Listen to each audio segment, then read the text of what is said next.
Assalamualaikum warahmatullahi wabarakatuh. Perkenalkan, nama saya Dea Dini dengan NIM 231341107. Nah, di sini saya akan mereview jurnal tentang determinan masalah wasting pada balita. Nah, kasus ini terjadi pada Provinsi Nusa Tenggara Timur pada tahun 2021. Nah, dengan penulisnya itu ada Nur Aisyah Aurelia, terus ada Anindita Ayu Ramadhani, ada Krisna Aji Pamungkas, dan Fitri Kartiasi.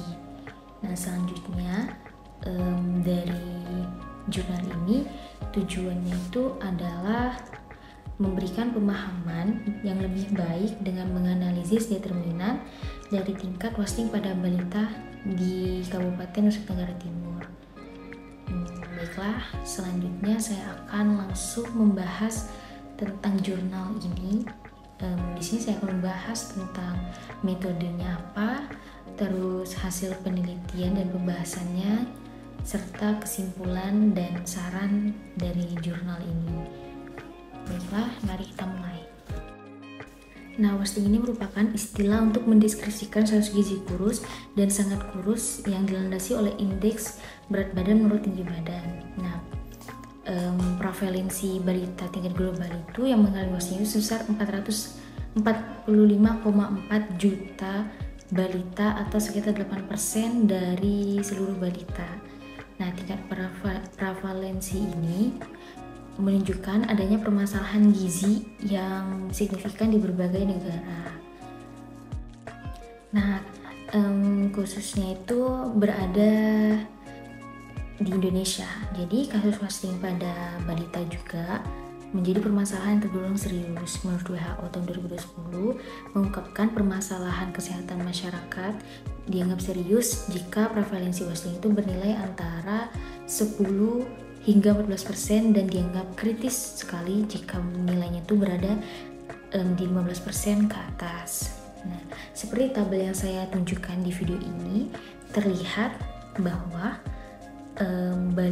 persentase balita yang mengalami wasting tertinggi itu ada di Nusa Tenggara Timur dengan nilai sebesar 15,9%. Nah, kalau menurut WHO ini berarti Nusa Tenggara Timur ini dianggap kritis karena mencapai 15,9%. Nah, setidaknya itu terdapat 4 faktor yang peneliti gunakan itu untuk mengetahui hubungan serta menganalisis pengaruh faktor-faktor tersebut yang terjadi pada kejadian wasting balita. Nah, keempat faktor itu antara lain itu ada kemiskinan, sanitasi, status gizi ibu dan anak, serta pemberian ASI eksklusif. Nah, selanjutnya itu metode yang dilakukan peneliti itu menggunakan metode analisis regresi linear berganda.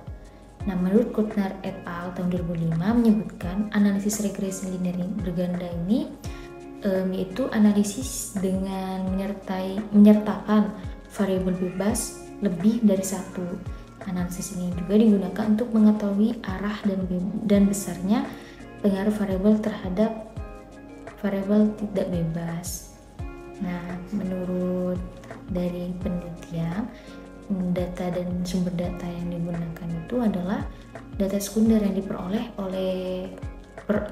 dari publikasi BPS Nusa Tenggara Timur pada tahun 2021 dan Kemenkes Republik Indonesia pada tahun 2021. Nah, unit analisis dalam penelitian ini juga berupa wilayah kabupaten yang ada di Provinsi Nusa Tenggara Timur yang berjumlah 22 wilayah. Nah, data yang digunakan itu adalah balita wasting, terus air minum layak rumah tangga, penduduk miskin ekstrim, dan perempuan yang melahirkan bayi dengan BBLR dalam 2 tahun terakhir. Nah, hasil dan pembahasan dari jurnal ini mendapat gambaran umum presentasi balita wasting kabupaten atau kota Nusa Tenggara Timur pada tahun 2021 dan variabel bebas yang diduga mempengaruhinya. Nah, jadi persentase balita wasting tertinggi itu berada di Kabupaten Rotendao dan Kabupaten Belu, yaitu sebesar 12%. Nah, nilai presentasi ini dimasuk ke dalam kategori serius karena berada pada interval 10-12%. Nah, sementara itu persentase balita wasting terendah itu berada di Kabupaten Sumba Tengah, yaitu sebesar 3%. Nah, dari 22 kabupaten atau kota dalam kategori series ini yang ditandai dengan peta berwarna orange, yang saya tampilkan pada video ini. Bisa dilihat bahwa peta orange itu menandakan kategori serius. Nah, dari 5 kabupaten tersebut juga antara lain ada Rotendao, ada Belu, ada Timur Tengah, ada Saburai Wija, dan Kupang. Bisa dilihat pada gambar. Nah, selanjutnya itu ada pengaruh pemberian ASI pada balita terhadap presentasi balita wasting. Jadi dari hasil ini tuh menunjukkan nilai p-value-nya itu kurang dari 5%. Maksudnya kurang dari angka 5%, yaitu sebesar 0,042. Nah, artinya itu variabel presentasi balita yang pernah mendapatkan ASI ini berpengaruh secara signifikan terhadap persentase balita yang mengalami wasting di Nusa Tenggara Timur pada tahun 2021. Nah, berdasarkan model yang terbentuk, didapatkan koefisien regresi sebesar minus 0,441. Nah, hal ini tuh menunjukkan terdapat hubungan linear negatif pada pemberian ASI pada balita. Nah, selanjutnya itu ada pengaruh presentasi perempuan yang pernah melahirkan bayi dengan status BBLR dalam 2 tahun terakhir terhadap presentasi balita wasting. Nah, terbentuklah dan didapatkan koefisien regresi untuk variabel presentasi perempuan yang pernah melahirkan bayi dengan BBL rendah dalam 2 tahun terakhir itu sebesar 0,38. Nah, hal ini menunjukkan terdapatnya hubungan linear positif yang dapat dimaknai bahwa setiap kenaikan 1% perempuan yang pernah melahirkan bayi dengan BBLR dalam 2 tahun terakhir akan meningkatkan persentase balita dengan wasting sebesar 0,318% dengan asumsi variabel yang lainnya adalah konstan. Nah, selain itu ada pengaruh presentasi penduduk miskin ekstrim terhadap presentasi balita wasting.